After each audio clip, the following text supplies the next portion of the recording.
नमस्कार मित्रांनो, नर्सिंग किशोर सेवा मी आरोग्यदाता चॅनलमध्ये मी अक्षय तुम्हा सर्वांचं मनापासून स्वागत करते। मित्रांनो, तुम्ही जर आता माझ्या चॅनलवर नवीन आले असाल तर चॅनलला सबस्क्राईब करा, व्हिडिओला लाईक करा आणि शेअर करायला नक्कीच विसरू नका।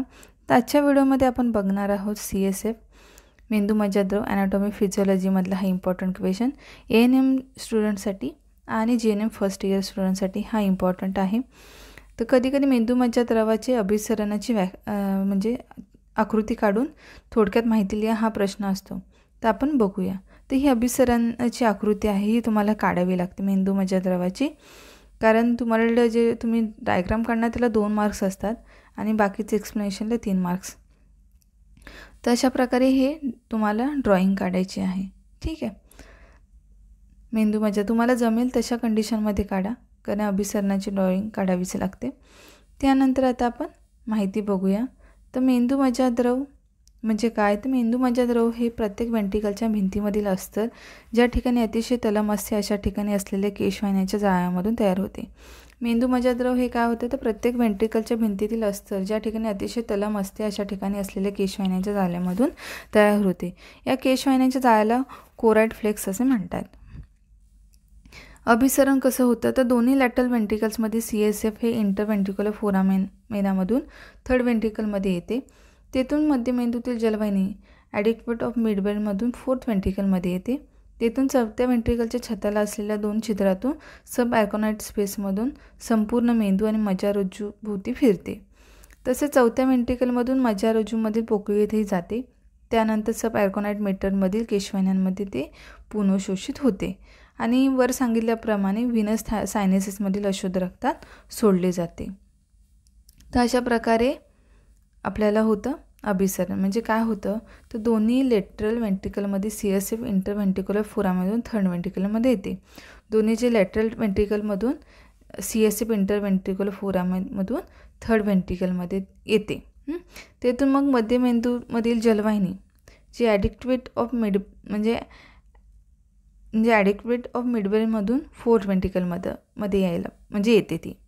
तेथून मग काय होतं? तर चौथ्या वेंट्रिकल जो आहे असो त्या चौथ्या वेंट्रिकलच्या छताला असलेल्या 2 छिद्रामधून सब ॲर्कोनाइड स्पेसमधून संपूर्ण मेंदू आणि मज्जारज्जूभोवती फिरते। तसेच मग काय होतं? तर चौथ्या वेंट्रिकलमधून मज्जारज्जूमधील पोकळीतही जातं। मग चौथ्या वेंट्रिकलमधून आलं की चौथ्या वेंट्रिकलमधून काय होतं? तर ते मज्जारज्जूमधील पोकळीत जातं। त्यानंतर सब ॲर्कोनाइड मेटरमधील केशवाहिन्यांमध्ये ते पुनःशोषित होते आणि मग वर सांगितल्याप्रमाणे व्हीनस सायनेसमधील जे व्हीनस सायनेसिस असतं त्यामधील अशुद्ध रक्तात ते सोडलं जातं।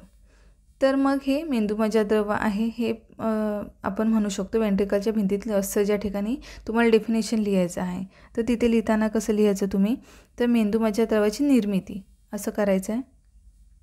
तर निर्मितीमध्ये मेंदूमज्जाद्रव म्हणजे CSF सेरेब्रोस्पायनल फ्लूइड ह्याला म्हणतात। तर हे प्रत्येक वेंट्रिकलच्या भिंतीमधील अस्तर ज्या ठिकाणी अतिशय तलम असते अशा ठिकाणी असलेल्या केशवाहिन्या असतात, केशवाहिन्यांच्या जाळ्या असतात त्यामधून हे तयार होतं। या केशवाहिन्यांच्या जाळ्याला कोराइड फ्लेक्सेस असं म्हटलं जातं। तिथे त्याची निर्मिती होते कोराइड फ्लेक्समध्ये। आणि ही तुम्हाला डायग्राम काढायची CSF अभिसरण आकृती। ठीक आहे, अशा प्रकारे छानपैकी डायग्राम तुम्हाला जमेल तशी काढायची आहे। ठीक आहे, हे वेंट्रिकल्स आहेत हे बघा, तिसरे वेंट्रिकल इथे आहे। ठीक आहे, हे चौथं वेंट्रिकल आहे आणि मध्यमेंदूतील जलवाहिनी ॲक्विडक्ट आणि हे चौथं वेंट्रिकल तुम्ही चौथ्या वेंट्रिकलच्या छतातील छिद्रे आहेत ही, आणि हे चौथं वेंट्रिकल आहे इथे आतमध्ये। हे तिसरं वेंट्रिकल आहे। ठीक आहे, इथपर्यंत हे बाजूचे वेंट्रिकल्स आहेत। तर अशा प्रकारे CSF जे आहे जो मार्गक्रम दाखवला आहे तशा प्रकारे ते फ्लूइड येत असते। तर अशा प्रकारे हे तुम्हाला याची जी अभिसरण आणि त्याची आकृती हा विचारला जातो। ANM वाल्यांना सुद्धा इम्पॉर्टंट आहे ॲनाटॉमी फिजिओलॉजीमध्ये। GNM फर्स्ट इयर बायोसायन्समध्ये हा विचारला जातो क्वेश्चन। तर तुम्हाला लिहावा लागेल। तर अशा प्रकारे होता हा जो आजचा व्हिडिओ। जो तुमची आता एक्झाम आहे नेक्स्टमध्ये GNM फर्स्ट इयरवाल्यांची, तर मला जमेल तसं आता GNM थर्ड इयरवाल्यांचे खूप इम्पॉर्टंट नोट्स आहेत. त्यांच्या एक्झाम आहे 9 सप्टेंबरपासून, तर त्यांचे थोडेसे केल्यावरती मी पटापट जे इम्पॉर्टंट माझे ऑलरेडी क्वेश्चन आहेत GNM फर्स्ट इयरचे तेही बघा, तुमचं सेल्फ स्टडी करा, तुम्हाला शिकवलेलं असेल ते.